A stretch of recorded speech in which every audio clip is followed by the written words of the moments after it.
But our artist of the week is an inspiring broadcast journalist, political enthusiast, ideas inventor, content developer.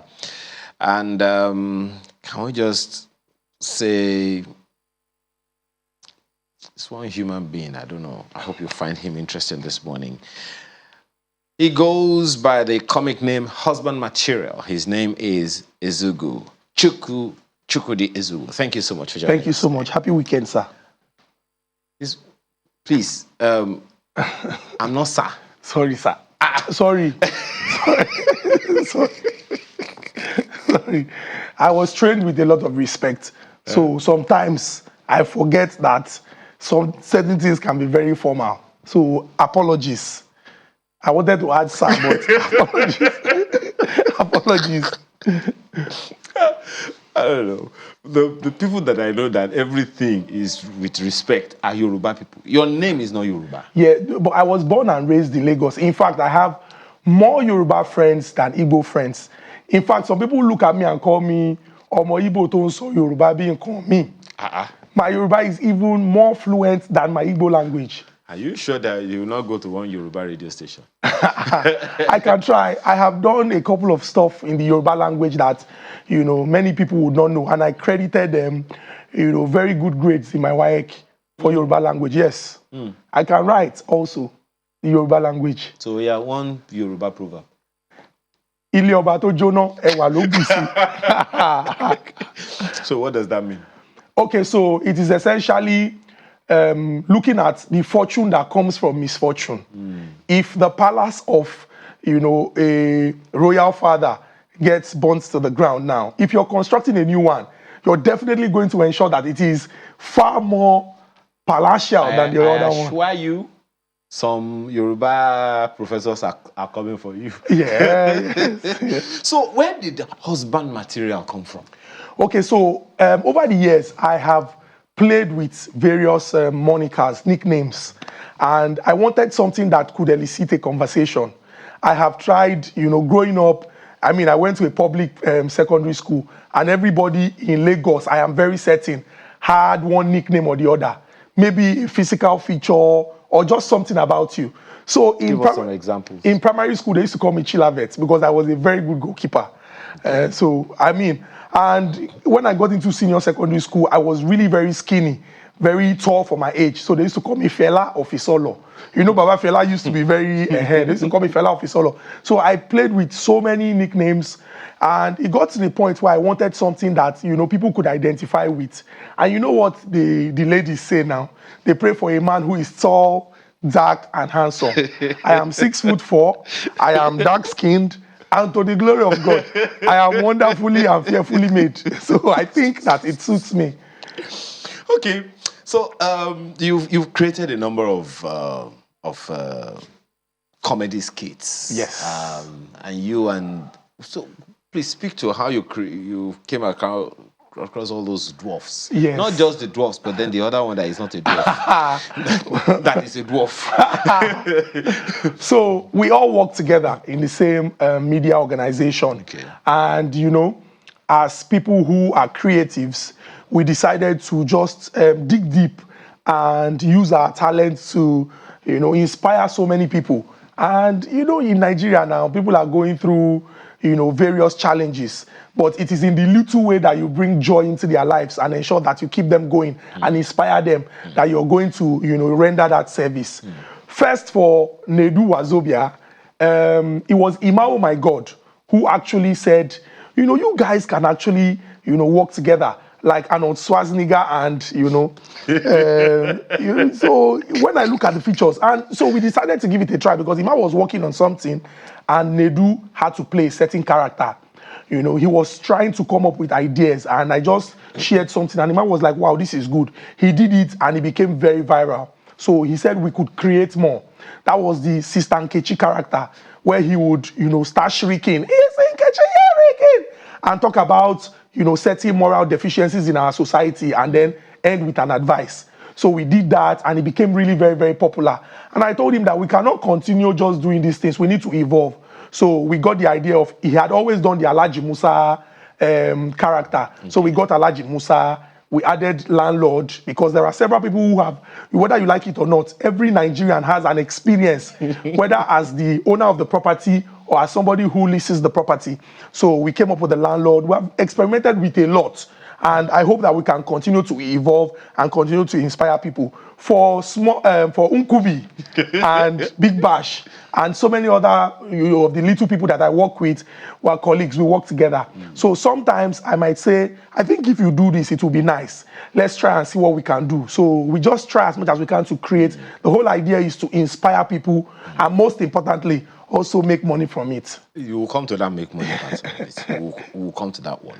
But you know, the reason I'm asking, and most of the time, you keep yourself behind the camera. Is that deliberate?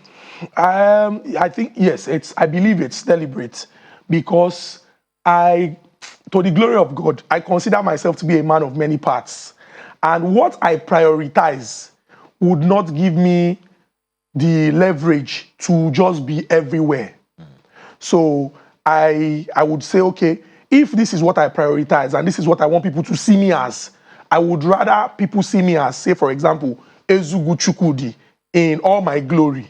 And then when I do husband material, they see me as husband material so they can tell the difference. There are several people who have done it in the past and have been very, very successful. So I am on that path and I am hoping that I can draw a distinction between this guy who does, this and this other person who does that. And you know what they say now, Onokon Waja.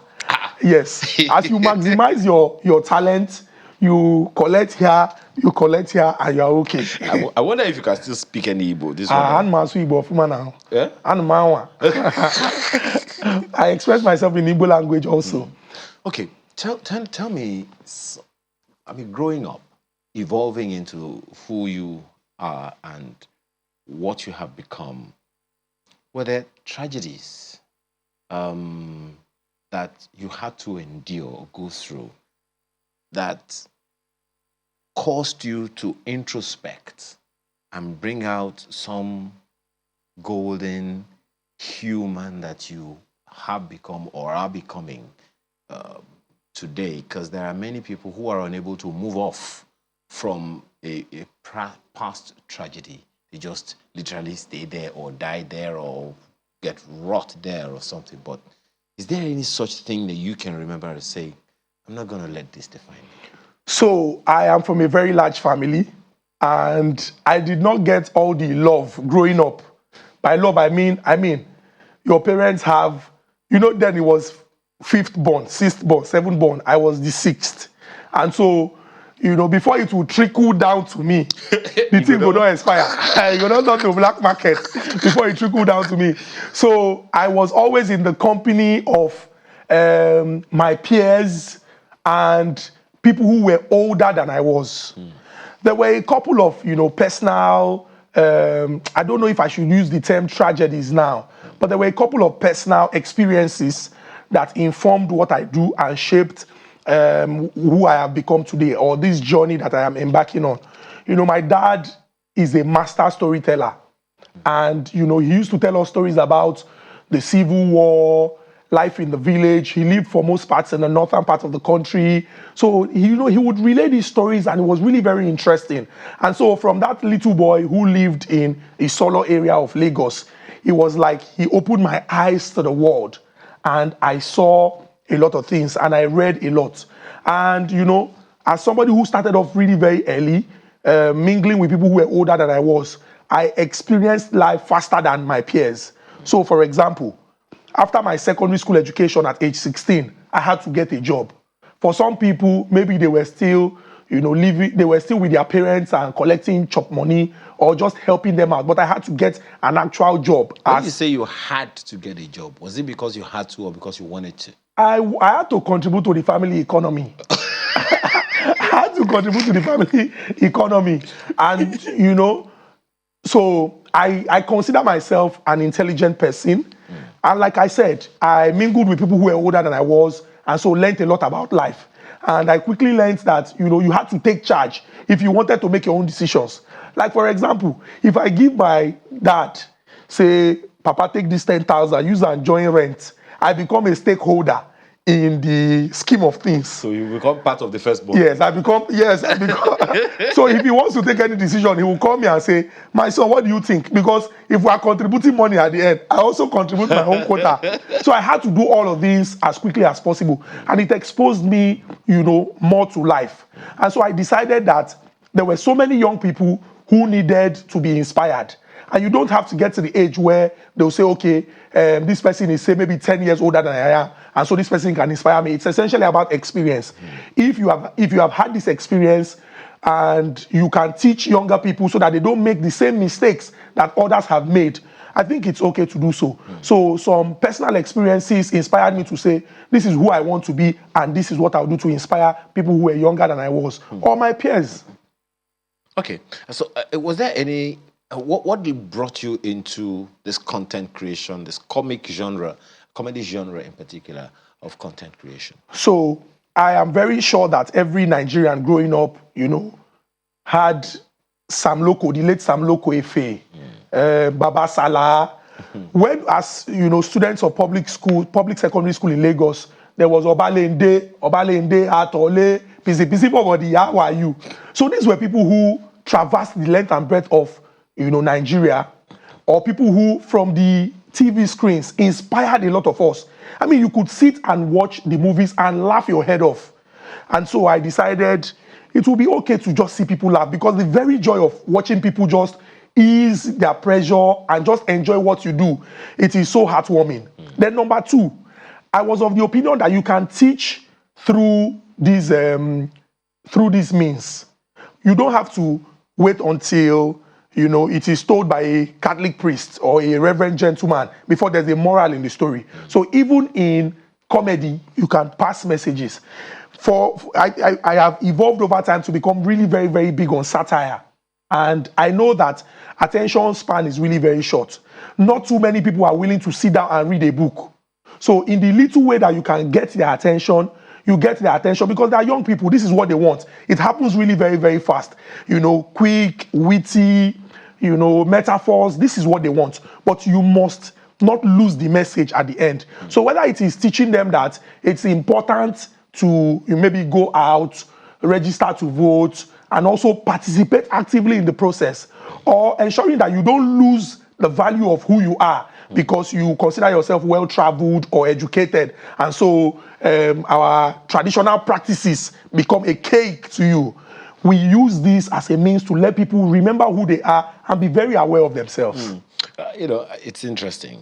But anyway, so you are a political enthusiast as well. Yes. And I know that this is one of the areas in which your sarcastic element will come in. Yes. So the general elections is right ahead. Yes. And there is no doubt that the noise is out there. Yes. Depending on who you are, young, old, whatever, you have your thing. Yes. Your interest. But you're also a broadcast journalist. Yes. Which gives you, should I say, a challenge or a responsibility. Yes. Of the tenets of journalism. True. Balance, fairness, and all. But you are a political enthusiast. Yes. Voila. So, I explained that I want to draw a distinction. So, for example, as a broadcast journalist, I know I am guided by the code. Mm-hmm. And there are certain things I cannot say, even if I consider them my personal opinion, and I hold them, I want to express them strongly. Mm-hmm. There are certain things I cannot say on the job. But as the person who is not guided by certain codes, or a person who owes it as a sort of duty to society, there are certain things I can say. For example, husband material can do things that people are saying, after his husband material. Then Ezugu Chukudi can do things that, this is Ezugu Chukudi. So there's a distinction. But in the end, it is important that you do not lose sight of the goal. And the goal is to ensure that you help people make informed choices. So while you are guided by the code, you can point out the facts and let them see for themselves. And let them know that, if you decide that you're going to go in a particular direction, this is what the end would be. But here you can be forceful and knock it into their heads and tell them, this is what you must do. So there's a distinction. What set off your interest in political enthusiasm? I think I was exposed to political literature at a very young age. You know, growing up, I grew up at the. I'm still growing, Sha. But, really? Yeah, I'm still. Are you sure? I'm still the child of my parents. Oh, really? Yes. My mom still calls me on Sunday to ask me if I went to church. So, so I think that I'm still that little boy that they believe that they raised. So growing up, I was exposed to political literature. You know, the magazines in the age of, it was the military administration of General Sani Abacha. I mean, Ibrahim Babangida, General Sani Abacha. And, you know, there were detailed magazines at the time that used to, you would see words like Abacha Gulag, the death chamber. So I was exposed to such literature. And so it helped me not consider it strenuous immediately, and it helped develop my interest. For some people, once you begin to talk about politics, they lose it. I'm not interested. But for me, I become even more excited because I was exposed to political literature at a very young age. And then I tried to study law, you know. Law not agree. Law, no, they're not. Jam first, jam me first. Jam first, jam me. Then I tried to study mass communications. Eventually, when I got in at my fourth try, no be say no pass, the result no they come out. It was at that time where they would cancel an entire center, you know. But who did you offend? I did not offend anybody because I even tried. There was a time I even wanted to move to Ogun State because I felt that the mothers in Lagos were fanning my destiny and did not want me to go. So by my fourth try, I decided that if I, with my big age, if I add studying law with NYSC to it will, and law school, it will be too late. So I wanted mass communications. I wasn't able to get in to study mass communications. The plan was to study history and international studies for a year in UNN and then switch to mass communications. But I started studying history and international studies and borrowed a course in mass communications and discovered that, with all due respect, this mass com, if you like say, it's supposed to just be waiting person to study for 3 weeks, can't they go? But this history, you know, and I was lucky to have been exposed to our Baba history. Yes, Professor Adiele Afigbo, you know. So you had to say it in Yoruba to. Yes, I had to say it so that people would understand. And so it was a turning point for me because I was like, wow. So I have this man I read about in my government textbooks, you know, in my history classes. I have had the opportunity to sit in his class. This is what I want.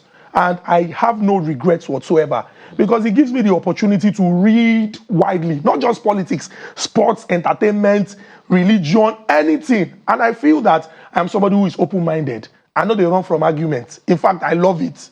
And so if you would want to express yourself, I would want to listen to what you say. And because I would like to counter what you have said or present my facts, I pay very good attention to what you say.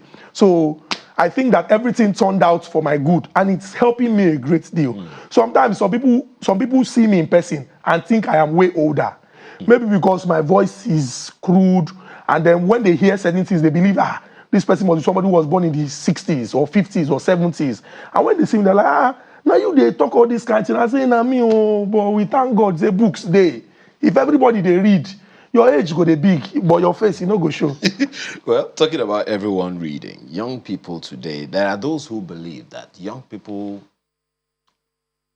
okay, maybe generally, if you want to hide anything from an African, hide it in a book. I listened to, what's this comedian's name? Kevin Hart. You may have seen the video as well, where he said his mom told him, if you want me to pay your rent, read your Bible. And all of that. It was only when he opened his Bible that the money he was supposed to use for his rent fell out. So in terms of reading, what have you seen about young people? And what ground needs to be covered by young people in terms of reading or getting information that is useful to them in order to be major players in the country that belongs to them? I think first off, the problem is with education because you cannot blame the ignorant person first for their foundation. People are born into these situations. So what you do is a conscious effort to break free. But unfortunately, certain people understand that the information you possess would place you in a position not to be treated in a certain way by a particular class in the society. So they will do everything to stagnate your growth and progress. So the funny thing is young people read, but it is what interests them. Because, for example, I mean, things have changed. You go on social media, and it is a story of maybe two people fighting over some rich man or some beautiful lady, or the story of a gossip. You see 10,000 comments. There are 10 slides. Everybody would read the slide and begin to give hot takes. You begin to wonder, the one that talks about maybe going out to get your PVC, nobody says anything about it. There are 20 comments, 200 comments. But the one that is about this one snatch this one husband, this one collect this one wife, there are 10,000 comments. Why are people interested in this? So it's a thing of interest. What I tell people is that if you want to break free, because the person who wants you to continue in a particular trajectory wants you to be in that situation. But if you would want to break free, you must make a conscious effort. There are a lot of things that I have had to unlearn. I attended a public school. There's something they call tap current, where as a young boy, you can touch the opposite gender in a certain way. To us, it was fun. You can also give people nicknames. They used to call me Eti Eworo. Growing up, you know, my ears were really very, very... It's gone smaller now. Yes, because God has... yes. Eleti Eworo. All those things. Yeah. So people need to get interested in what they are not interested in. It must be a personal decision. Okay.